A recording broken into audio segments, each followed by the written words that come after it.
श्रीविष्णुचित्तकुलनन्दनकल्पवल्लीं श्रीरङ्गराजहरिचन्दनयोगदृश्यां साक्षात् क्षमां करुणया कमलामिवान्यां गोदाम् अनन्यशरणः शरणं प्रपद्ये.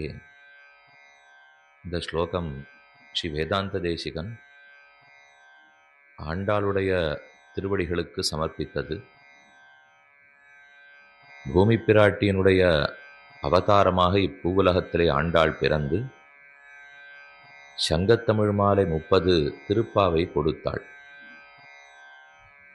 பெரியாழ்வார் பெற்றெடுத்த பெண்பிள்ளை ஆனபடியால் ஸ்ரீ விஷ்ணுசித்த குலநந்தன கல்பவல்லி என்று சாதிக்கிறார். விஷ்ணுசித்தர் பெரியாழ்வார், அவருடைய குலத்திலே கற்பகக் கொடியைப் போல ஆண்டாள் அவதரித்தாள். ஒரு கொடி பிறந்ததென்னால் அது கொள்கொம்பிலே சுற்றியாக வேணும். பதிசம்யோக சுலபம் வயோதிருஷ்டுவாச்ச மே பிதா சிந்தார்ணவ கதப்பாரம் நாசசார அப்ளவோயதா என்று ஸ்ரீ ராமாயணத்திலே ஸ்லோகம். சீதை தெரிவிக்கிறாள், எனக்கு வயசாகிக் கொண்டே போனதே, இந்த கொடியை இன்னும் ஒரு மரத்தில் சுத்தவில்லையேன்னு ஜனகர் கவலைப்பட்டார் என்று சீதை சொல்லுகிறாள். அதே போல விஷ்ணு சித்தரும் நினைத்தார், நம் குலத்துக்கு பிறந்த கற்பகப்பொடியை போன்ற இவள் இன்னும் எந்த கொள்கும்பிலே தேடி போகப் போகிறாளோ, எதை சுற்றி கொள்ளுவலோ அது கற்பக விருட்சம் போன்ற பகவானாகவே இருக்க வேணும் என்ன ஆசைப்பட்டார். அதனால தான் இந்த ஸ்லோகத்தினுடைய அடுத்த வரியாலே ஸ்ரீ ரங்கராஜ ஹரிச்சந்தன யோக திருஷ்யாம், ரங்கராஜனே தான் சந்தன மரம், ரங்கராஜன் தான் கற்பக மரம். அந்த மரத்தில் சந்தன கொடி போன்றவளாய் கற்பக கொடி போன்றவளான பிராட்டி ஆண்டாள் சுத்தி கொண்டாள். ஸ்ரீ ரங்கராஜ ஹரிச்சந்தன யோக திருஷ்யாம் சாக்ஷாத்து க்ஷமாம், க்ஷமா பொறுமை. பொறுமைனாலே பூமின்னு எல்லாருக்கும் தெரியுமே. ராமனை பற்றி வால்மீகி பகவான் கொண்டாடும் போது சமுத்திர இவ காம்பீர்யே ஸ்தைர்யே ஹிமவானிவ, ஹிமாச்சலத்தை போல ஸ்திரமான தன்மை படைத்தவர், சமுத்திரத்தை போல கம்பீரமாக இருக்கக்கூடியவர் என்று ஒத்தொத்தர ராமனுக்கு ஒன்னொன்ல சமம் என்று உபமானமாக சொல்லி கொண்டு வரும்போது க்ஷமையா பிருத்திவி சமஹா, க்ஷமாங்கிற பொறுமையில் பிருத்திவி பூமி பிராட்டிக்கு சமமானவன் ராமன். நாம் ஏது செய்தாலும் பூமி ஏற்றுக்கொள்ளுகிறாள், அதை தவறாக நினைப்பதில்லை. விஸ்வம்பரனான பகவானையே தான் பரிக்கிறாள். நம் அனைவரையும் பூமி பிராட்டி தாங்குகிறாள். பூமி பிராட்டி தாங்குகிறாள்னா அவளையும் சேர்த்து பகவான் தான் தாங்குகிறார். அது ஒரு பக்கத்தில் பார்த்தார். மற்றொரு பக்கத்திலே உலகத்தையே தான் தாங்குகிறோன்னு பகவான் சொல்லுகிறார். அகம் கிருஷ்ணஸ்ய ஜகதா பிரபவ பிரளயஸ்ததா, ஒன்று விடாமல் ஜகத்தில் இருக்கும் அனைத்துக்கும் நானே காரணம், நானே லயத்துக்கும் காரணம். விஷ்டபியாகம் இதம் கிருஷ்ணம் ஏகாம்சேன ஸ்திதோ ஜகத், இந்த ஜகத்தில் இருக்கிற ஒன்றொன்றையும் என் திருமேனி கணுக்காலாலே தாங்கி விடுகிறேன்னு பகவான் சொல்லுகிறார். அப்ப அனைத்தையும் அவர் தாங்குகிறார், அவரையும் சேர்த்து பூமி பிராட்டி தாங்குகிறாள். ஒல்லியோ பெருமான் நின்னதும் இருந்ததும் கிடந்ததும் நடந்ததும் எல்லாம் அவள் பேர்ல தானே. அதனால உலகத்தையே அவர் தாங்குகிறார், அவரையும் சேர்த்து அவள் தாங்குகிறாள். அப்ப விஸ்வம்பரனை தாங்கினபடியால் விஸ்வம்பரா என்று பூமி பிராட்டிக்கு ஒரு திருநாமம் உண்டு, க்ஷமா என்று மற்றொரு திருநாமம் உண்டு. இத்தனையும் பொறுமையோட தாங்கி கொண்டிருக்கிறபடியால் அதனாலதான் சாக்ஷாத்து க்ஷமா, சாட்சாத்தாய் பொறுமையே உருவெடுத்திருக்கிற பூமி பிராட்டியே ஆண்டாளாக பிறந்தாள். கருணையா கமலாமிவ அந்யாம், கருணைன்னு பார்த்தால் ஸ்ரீதேவி நாச்சியார் கருணையே வடிவெடுத்தவள். அந்த நாச்சியாருக்கு ஒரு போலி சொல்லலாம். சரி, கருணையில முதலார் ஸ்ரீதேவி, அவளை போல்னு கேட்டால் ஆண்டாள் என்ன சொல்லிடலாமோ. அப்ப கருணையா கமலாமிவ அந்யாம், கமலை என்னும் ஸ்ரீமகாலட்சுமியை போலவே மற்றொருத்தி பிறந்தாள். அப்ப க்ஷமையே பிறந்தாள். கருணை ஸ்ரீதேவி நாச்சியார், அவளை போன்று இவள் பிறந்தாள். கமலையா கமுராமிவான்யாம் கோதாம், கோதைன்னு அந்த நாச்சியாருக்கு திருநாமம். அனன்ய சரணக, வேறு புகலிடமற்றவனான அடியேன் அவளையே ஒரே புகழாக பற்றுகிறேன். ஆண்டாள புகழாக பற்றணும்னு எங்க சொல்லியிருக்குன்னா வேறு யாருமல்ல, வராக பெருமான்னு தான் சொல்றார். பூமியை இடர்ந்தெடுத்தார், தன்னுடைய மடியிலே நாச்சியாரை அமர்த்தி கொண்டு அவள் திருவடிகள் ரெண்டும் கீழே தொங்கின்றிருக்கு. தன்னுடைய வலது கையை அதற்கு பாதுகையைப் போலே அதுக்கு ஒரு திண்டு சமர்ப்பிக்கிறாளோ இல்லையோ. நீங்கள் பெருமாள் வராக பெருமாள்லாம் சேவிச்சிருந்தீங்கன்னா பிராட்டி இப்படி திருவடியை வச்சுருப்பாள், கையை இப்படி பெருமாள் கொடுத்துருப்பார். இல்லைன்னா பெருமான் திருவடியோ தாயார் திருவடியோ இருக்கிற இடத்துல ஒரு திண்டு சமர்ப்பிச்சிருப்பாள். இவளுக்கு வேற திண்டெல்லாம் இல்லை, அவனுடைய திருக்கை தான் திண்டு. அதையே தன் திருவடிகளுக்கு ஆசனமாக கொண்டிருந்தால் அப்ப அந்த கையால் எதை காட்டுகிறார்? நம் திருவடிகளை பற்ற வருபவர்கள் அனைவரும் முன்பே இத்திருவடிகளை பற்றுங்கள், அதன் மூலமாகத்தான் நம்ம ஆசிரியிக்க வேண்டும் என்று பூமி பிராட்டியை காட்டின்னு இருக்காருனால் ஆண்டாளத்தான் உணர்த்துகிறாள்னு அர்த்தம். ஆனால் அனன்ய சரணா, வேறு புகலிடமற்றவனான் அடியேன் தேவரீரையே ஆண்டாளையே புகழாக பற்றுகிறேன், இது வராகப் பெருமானுடைய நியமனத்தை போலே என்று வேதாந்த தேசிகன் தெரிவித்தார். அவ்வாண்டாள் பாடின சங்கத்தமிழ் மாலை 30 நமக்கு புகழ். வராகன் அவதரித்த காலத்திலேயும் நாம பிறக்கலே, ஆண்டாள் அவதரித்த காலத்திலேயும் நாம பிறக்கலே. அந்த தேசத்தில் அவதரிக்கிற பிரபாவம் ஒரு சிலருக்கு இருக்கலாம். இங்க இருக்கிறவா நாம எங்கேயோ இருக்கோம், பிறந்துட்டோம்னு இருக்குமே தவிர அங்க இருக்கிறோமா? அவரவர்கள் நான் இந்த திவதேசத்துல பிறந்தவாள்னு சொல்லிப்பா. எத்தனை வயசு வரைக்கும் வந்து 5 வயசு வரைக்கும், அவ்வளவுதான். அதுக்கப்புறம் இப்ப வயசாச்சு 60 ஆச்சு, போகலையே என்ன இல்லை. அதனால அதற்குன்னு ஒரு பாக்கியம் வேணும்னு வச்சுங்க. அது இல்லை, ஊரிலேன் காணி இல்லை உறவு மற்றொருவர் இல்லை என்று தொண்டரடிப்புடி ஆழ்வார் வருத்தப்பட்டா போல் நாம் ஆங்காங்கு பிறந்த இடத்தில் இருக்க முடியல. அதுக்குத்தான் திருப்பாவை எல்லாவிடத்திலும் உள்ளது. இது ஓரிடத்துல மட்டும் இருந்திருந்தால் நாம் எங்க பகவான் அடையப் போகிறோம் என்பதற்காக அனைத்துலகத்திலேயும் திருப்பாவை உண்டு.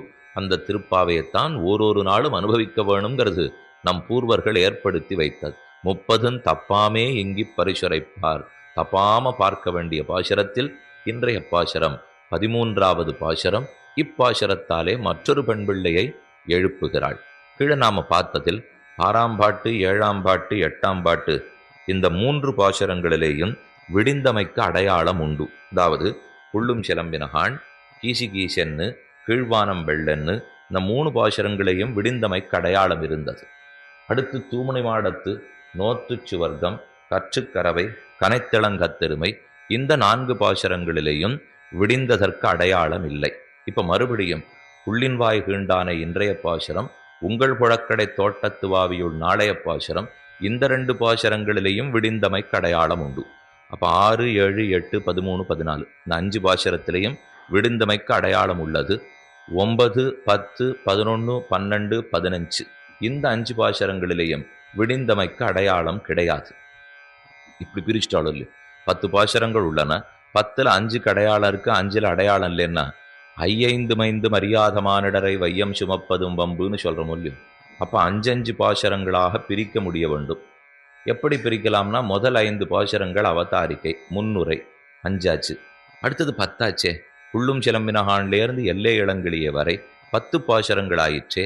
இது எப்படி 5 பிரிக்கலாம்னா அடையாளம் இருக்கிற 5 அடையாளம் இல்லாத 5ன்னு பிடிச்சிருந்தோம். அப்படின்னுட்டு 5 மைந்துக்கு மேலே 3 5 எதுன்னு அடி இப்போ சொல்லலை, அந்த பாசுரம் வரைச்சே பார்த்துப்போம். இப்போதைக்கு 15 வரைக்கும் பார்த்தோம்னால் முதல் 5 முன்னுரை, அடுத்த 10 பாசுரங்களாலே 10 பெண் பிள்ளைகளை எழுப்புகிறாள். அதில் இன்றைய பாசுரம் 8வது பாசுரம். திருப்பள்ளி எழுச்சி பிரகரணத்திலே 8வது பாசுரம், பாசுரக்கணக்கிலே 13வது பாசுரம். புள்ளின் வாய் கீண்டானை பொல்லா வரக்கனை, கிள்ளி களைந்தானை கீர்த்திமை பாடிப்போய், பிள்ளைகள் எல்லாரும் பாவை களம்புக்கார், வெள்ளி எழுந்து வியாழம் உறங்கித்து, புள்ளும் சிலம்பினகான் போதரி கண்ணினாய், குள்ள குளிர குடைந்து நீராடாதே, பள்ளி கிடத்தியோ பாவாய் நீ நன்னாளால், கள்ளந்தவிர்ந்து கல என்ன ஒரு பெண்ணை பிரார்த்திக்கிற பாசுரம். உன் கள்ளத்தனம் வேண்டாம், எங்களோட கலந்து விடு. கள்ளத்தனம்னா திருட்டுத்தனம். ஏது திருட்டுத்தனம்னால் பாகவதர்களோட சேர்ந்து பகவானை அனுபவிக்காமல் தனித்து அனுபவிக்க போனால் அது கள்ளத்தனமா. பகவானுக்கும் கள்ளத்தனம் உண்டு, பாகவதர்களுக்கும் கள்ளத்தனம் உண்டு. பகவானுடைய கள்ளத்தனம் தன்னை அடியார்களுக்கு காட்டி கொடுக்காமல் மறைத்து விட்டார் என்னால் அது அவருடைய கள்ளத்தனம். பாகவதர்களுக்கு கள்ளத்தனம் பகவான் எல்லாருக்கும்னு காட்டின்னு இருக்கிறச்சே, நாம தனியா அனுபவிக்கணும்னு மற்ற பேரை விட்டுட்டு போனோம்னால் அது நமக்கு இருக்கிற கள்ளத்தனம். இது வேண்டாம், அவர் அப்படி பண்றதாக இல்லை பெண்ணே, நீயும் அப்படி செய்யாதே, கள்ளந்தவிர்ந்து கலன்னு பிரார்த்திக்கிறாள். பாசுரார்த்தம் பார்ப்போம். புள்ளின் வாய் கீண்டானை பொல்லா அரக்கனை கிள்ளி கிளைந்தானை கீர்த்திமை பாடிப்போய். கீழ்ப்பாசுரத்திலே மனத்துக்கினியானை பாடவும் நீ வாய் திறவாய் அப்படின்னு சொன்னார்கள். கனைத்தலங்கத்திரும் பாசுரத்திலே ராமச்சந்திரனை சொல்லி சினத்தினால் தென்னிலங்கை கோமானை செத்த மனத்துக்கினியான், தன்னுடைய சினத்தினாலே லங்கேஸ்வரனை முடித்த நம் மனத்துக்கெல்லாம் இனியவனாக இருக்கக்கூடிய ராமன். மனத்துக்கினியானை பாடவம்னு கீழே சொன்ன உடனே இப்ப அடுத்த வீட்டுக்கு வந்திருக்காளோ இல்லையோ, உள்ள இருக்கிறவ பாடி பார்த்துக்கிறா. மனத்துக்கினியான் பாடவும் அவ சொன்னதுக்காக இப்ப பக்கத்து வீட்டுக்காரி அந்த சத்தம் காதல விழுந்துட்டு இவ பாடி பார்க்கறா போல் இருக்கு.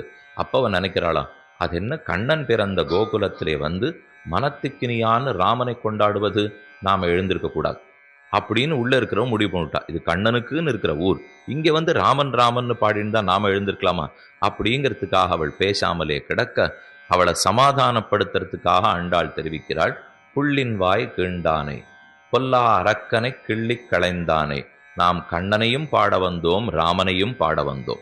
புள்ளின் வாய் கீண்டான், புல் பறவை பகாசுரன், பகாசுரனுடைய பொதுக்கோ வாய்கின்ற பிரான், அவனுடைய வாயை பிடித்து கிழித்து கொக்கு வடிவத்தில் வந்த அசுரனை கொன்றான் எம்பெருமான்.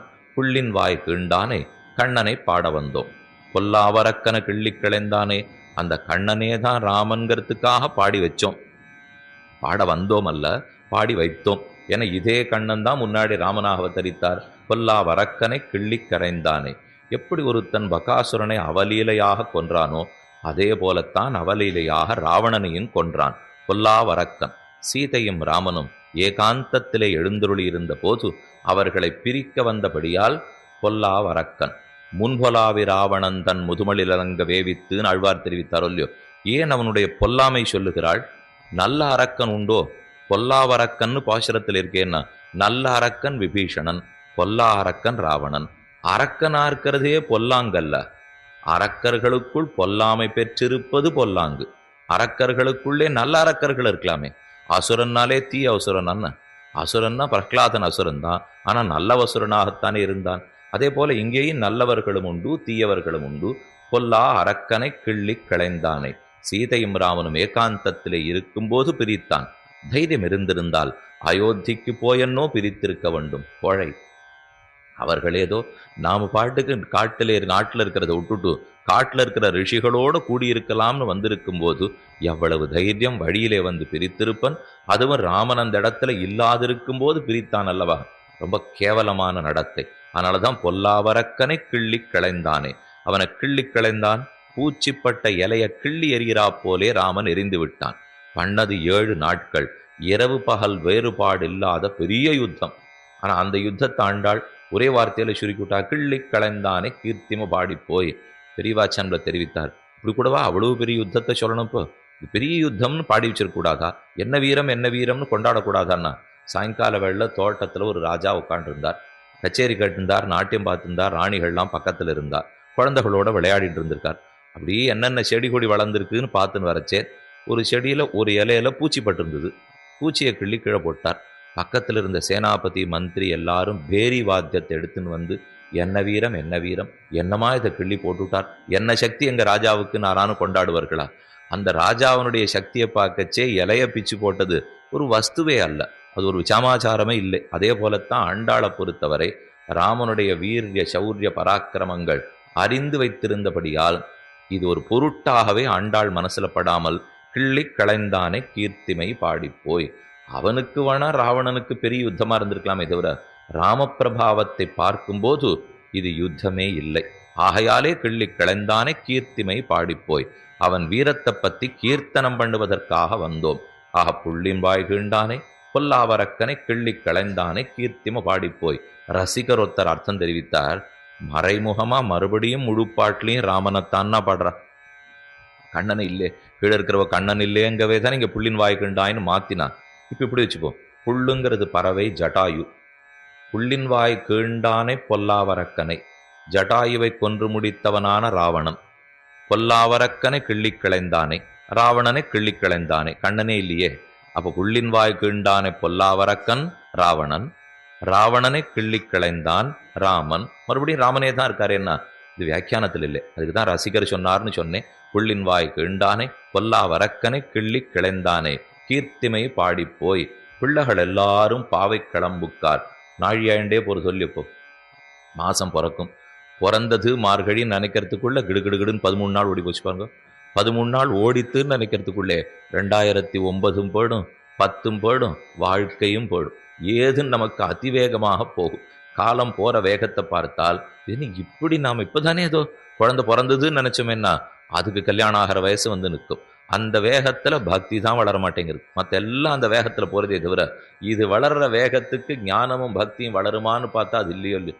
பாசுரத்தில் தெரிவித்தாள், புள்ளின் வாய் கீண்டானை பொல்லாவரக்கன கிள்ளி கிளந்தானே கீர்த்திம பாடிப்போய் பிள்ளைகள் எல்லாரும் பாவை களம்புக்கார். நாங்களும் ஒத்தொத்தியாய் எழுப்பிண்டு வந்தோம். இப்ப அநேகமா எல்லாரும் எழுப்பியாச்சு, 8ஆம் பாட்டுக்கு வந்தாச்சே. அதனால பலன் விடிஞ்சும் ஆயிடுத்து. 4 மணிக்கு எழுப்ப ஆரம்பிச்சோம்னா மணி 4:45 யமுனையில தீர்த்தமாடுத்து போக வேண்டாமா? அதனால பிள்ளைகள் எல்லாரும் பாவை களம்புக்கார். நீ மட்டும் இன்னும் 2 பேர் மட்டும்தான் மிச்சம். அதுக்காகத்தான் உன்னை கூப்பிடலான்னு வந்து நின்று இருக்கிறோம். பாவை களம்புக்கார் வெள்ளி எழுந்து வியாழமுறங்கித்து நீங்களெல்லாம் போனது இருக்கட்டும், விடிந்தமை கடையாளம் உண்டோ? உள்ளே கிடைப்பவள் கேட்டாள். உண்டே. வெள்ளி எழுந்து வியாழமுறங்கித்து. வெள்ளி சுக்கிரன் எழுந்தான், வியாழன் குரு வீழ்ந்தான். அப்ப வெள்ளி எழுந்தது, வியாழம் உறங்கித்து. உள்ளும் கிளம்பினகாள் போதரி கண்ணினாய். மறுபடியும் உள்ள இருக்கிறவ கேட்டா, வெள்ளி எழுந்து வியாழம் உறங்கினது மட்டும் அடையாளமாக கொள்ள முடியாது, வேறு ஏதேனும் அடையாளம் இருந்தால் சொல்லுங்கோள். அடுத்து மாத்திர புள்ளும் சிலம்பினகான். 6ஆம் பாட்டுல தொடங்கினதே மறுபடியும் அப்படியே 13ஆவது பாசுரத்தில் தெரிவிக்கிறாள். புள்ளும் சிலம்பினகான். வியாக்கியாதா கேட்டுக்கொண்டார், கீழேயே பறவைகள் ஒண்ணுக்கொண்ணு பேசிக்கொள்கின்றனன்னு சொல்லிட்டாரே. இப்ப அந்த பாட்டுலேருந்து இந்த பாட்டுக்கு ஒருத்தி வீட்டுக்கு 5 நிமிஷம்னு வச்சுட்டா கூட 6, 7, 8, 9, 10, 11, 12, 13 8 பாட்டாச்சா? 8, 5, 40 நிமிஷம், 3/4 மணி நேரமான ஆயிருக்கணும் இல்லையோ. அப்பவும் பறவைகள் கூட்டுல இருந்து பேசின்னு இருக்குன்னார். இப்பவும் புள்ளும் சிலம்பினகான்னு பறவை பேசின்னு இருக்குன்னா இது கால மருட்சி ஏற்பட்டு போடும் போல் இருக்கே. பாசுரத்தில் பொருட்குற்றம் வருமோ என்று தமிழர்களுடைய சந்தேகம். என்ன 4 மணிக்கு பாடின பாசுரத்தில் இருக்கிற அடையாளம் 5 மணிக்கு பாசுரத்தில் இருக்கிற அடையாளமா இருக்கக்கூடாது இல்லையோ. அப்ப இந்த ஒரே அடையாளம் தோன்றுகிறதேன்னு கேட்டுன்னு பதில் சொல்றார். அப்ப கூட்டுக்குள்ளே இருந்து இனி நாள் முழுக்க பிரிஞ்சு போயிட போறோமேங்கிறதுக்காக பேசிக்கொண்டிருக்கிற பறவைகளின் நாதத்தை சொன்னார். தப்போது இறை தேடி ஆகாசத்துல பறந்துருக்கும் போது பேசுகிற நாதத்தை சொல்லுகிறார்னு விட்டார். இது கீழே கூட்டுல இருந்து பேசுகிற பட்சிநாதம் அல்ல, இப்ப ஆகாசத்துல பறந்துட்டே இருக்கிறச்சே பேசின்னு இருக்கோ இல்லையோ. அதை புள்ளும் சிலம்பினகான் போதரி. புள்ளும் சிலம்பினகான் போதரி கண்ணினாய் புள்ள குளிர குடைந்து நீராடாதே. போது அரி கண்ணினாய். போது புஷ்பம். அரி அபகரிக்கிற, அத்தோட சண்டையிடுகிற, அதை விரோதிக்கிற கண்ணினாய். புஷ்பத்தோட சண்டை போடுற அளவுக்கு அழக படைத்த கண், அத போது அரி கண்ணினாய். அல்லது போது சஞ்சரிக்கிற அரி மான் கண்ணினாய் கண்ணொத்தவள். அப்ப சஞ்சரிக்கிற மானை ஒத்த கண்ணழகு படைத்தவள். மானுடைய கண் மருண்ட கண்களொல்லு, அதை போல இவளுடைய கண்ணழகாம். போதரி கண்ணினாய் குள்ள குளிர குடைந்து நீராடாதே பள்ளி கிடத்தியோ. இந்த இடத்திலே நீராட்டம்ங்கிறது முதல் பாசுரத்திலேருந்து பிரம்மானுபவம்னு நம்ம பார்த்துன்னு வந்திருக்கோம். கிருஷ்ணானுபவம் தான் நீராட்டம்.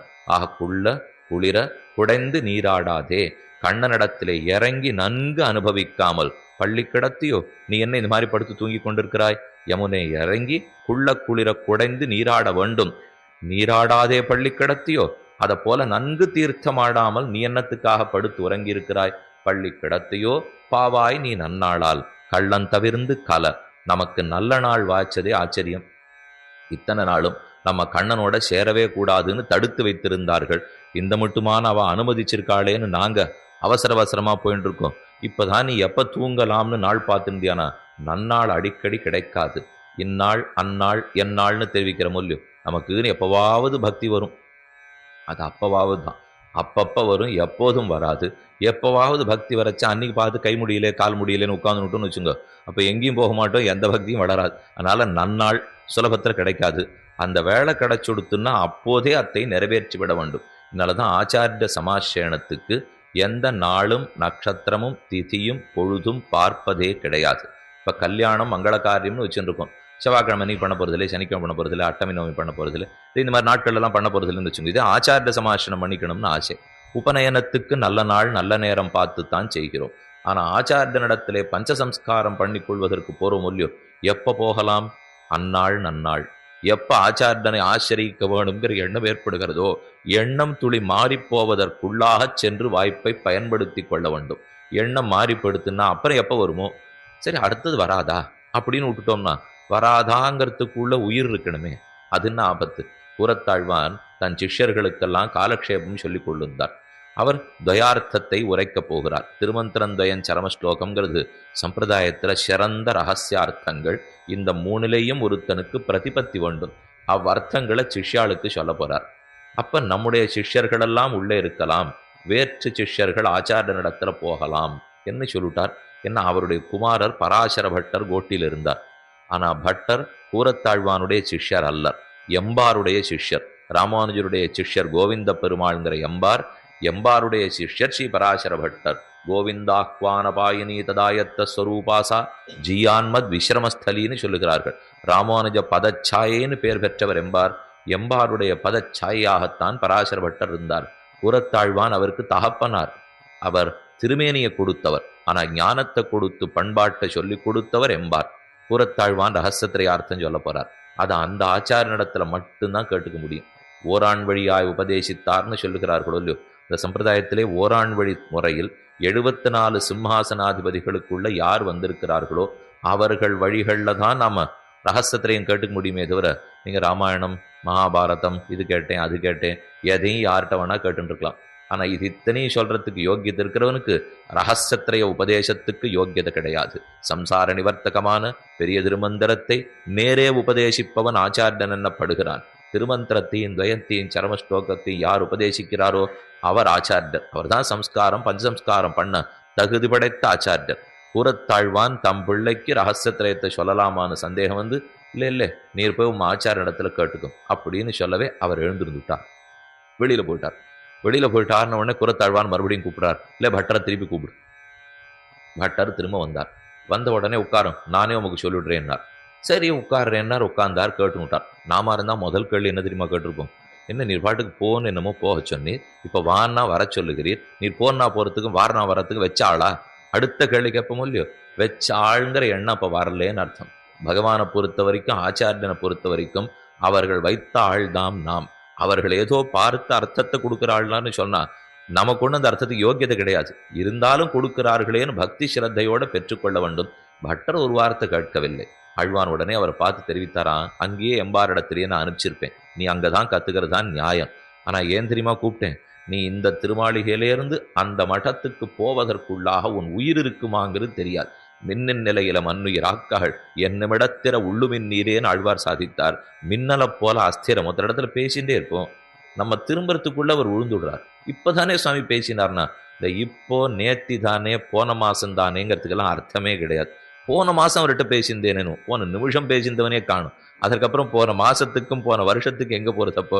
அப்போ ஒரு தகப்பனார் தம் பிள்ளைய பார்த்து நீர் இங்கிருந்து அங்க போவதற்குள்ளால உயிர் தரிக்குமான்னு தெரியாத அர்த்தத்தை கேட்டுக்கும்னு சொன்னா பொழுத வீணாக்க முடியாதுங்கிறதுதான் அபிப்பிராயம். இப்போ அதனாலதான் இங்கேயும் தெரிவிக்கிறாள், இப்படி குள்ள குளிர குடைந்து நீராடாதே பள்ளி கிடத்தியோ பாவாய் நீ நன்னாளால், நல்ல நாள் நல்ல நேரம் வாய்த்துள்ளது, கள்ளன் தவிர் தனியாக அனுபவிக்கணும்னு பாரிக்காதே, கல எங்கள் கோட்டியிலே வந்து கலந்து விடுவாய் என்ன இந்த இடத்திலே பிரார்த்திக்கிறது ஆச்சரியமான பாசுரம்.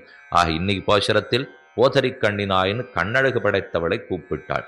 கண்ணழகு கண்ணு சம்பத்து அப்பன இருக்கட்டும், முதல்ல நற்செல்வன் தங்கையை பார்த்துட்டு போதரி கண்ணினாய்க்கு வருவோம். நல்ல செல்வம் படைத்தவர் நற்செல்வன். அவனுடைய தங்கையைத்தான் 12வது பாசுரத்தில் அழைத்தாள். என்ன செல்வம்? லக்ஷ்மணஹா லக்ஷ்மி சம்பன்னஹான்னு லக்ஷ்மணனுக்கு இருந்த செல்வம் 12வது பாசுரத்தில் கூப்பிடப்படுகிற அந்த கோவலனுக்கு உண்டு. கோவலன் தங்கையை கூப்பிடுகிறாள். அந்த கோவலனுக்கு அந்த செல்வம் உண்டாம். நல்ல செல்வம் படைத்தவனே. அவனுடைய தங்கையேன்னா அவருக்கு இருக்கிற செல்வம் பண்ண வேண்டிய காரியத்தை பண்ணாம விட்டுட்டது. இவர் தான் பெரிய செல்வம். கற்றுக்கரவ பாசுரத்தில் நன்னா கறந்தார்னு பார்த்தோம். அடுத்த பாசுரத்தில் கனைத்திளங்கற்றெரும கண்ணுக்கு இறங்கி நினைத்து முலவழியே நின்னு பால் சோர நனைத்தில்லம் சேராக்கும் நற்செல்வன். கறக்க வேண்டிய காலத்தில் கறவ மாடுகளை கறக்காமலே விட்டிட்டால் நல்ல செல்வம் படைத்தவர்னா பண்ண வேண்டிய காரியத்தை பண்ணாதான் செல்வம் தங்கும். இல்லைன்னா செல்வம் தங்குமோ? இருக்குவரிடத்திலே இவர் பிறந்த நாள் தொடங்கியே செல்வம் உள்ளது. ஆனால் இவர் எதிர்பார்த்திருக்கிற செல்வம் வேறு. வியாக்கியானத்தில் தெரிவித்தார், நாம் கர்மத்தாலே யாதல் தேவதாந்தர பஜனத்தாலே யாதல் கிட்டும் செல்வம் அந்தவத்தாக இருக்கும். அப்படின்னா அது முடிவோடு கூடியதாக இருக்கும். நாம கர்மத்தாலே ஜோதிஷ்டோம யாகம் பண்ணி சொர்க்கத்துக்கு போகிறோம், செல்வம் சேர்த்தது தானே. ஜோதிஷ்டோமேன ஸ்வர்க காமோ யஜேத என்று சாஸ்திரம் கூறுகிறது. இந்த யஜ்ஞத்தை பண்ணா சொர்க்கத்துக்கு போயிடலாம். அப்ப நாம பண்ணிருக்கிற கர்மத்தால ஒரு செல்வத்தை பெறுகிறோம். இல்லை வேற தேவதைகளை பிரார்த்தித்து ஒரு செல்வத்தை பெறுகிறோம். ஏன்னா எந்த தேவத்தையும் ஒரு செல்வத்தை கொடுக்கும். ஆனால் கண்ணனுக்கு என்னமோ அதில் விருப்பம் இல்லை. எது வேணுமோ எங்கிட்ட கேள். நாம் நினச்சிட்டு இருப்போம் பெருமாள்னா மோட்சத்துக்காக போய் நிற்கணும். மற்றதாக இருந்ததுன்னா செவ்வாய்க்கிழமை இன்ன கோவிலில் போய் கேட்டுக்கலாம், வெள்ளிக்கிழமை இன்ன கோவிலில் போய் கேட்டுக்கலாம், சனிக்கிழமையாக இருந்தால் பெருமாள் கோவிலுக்கு வரலாம் அப்படின்னு ஒரு வழக்கம் வச்சுட்டு இருக்க முடியும். கண்ணன் சொல்கிறாரு அதெல்லாம் கொடுக்க நான் கொடுப்பேன் அர்ஜுனா.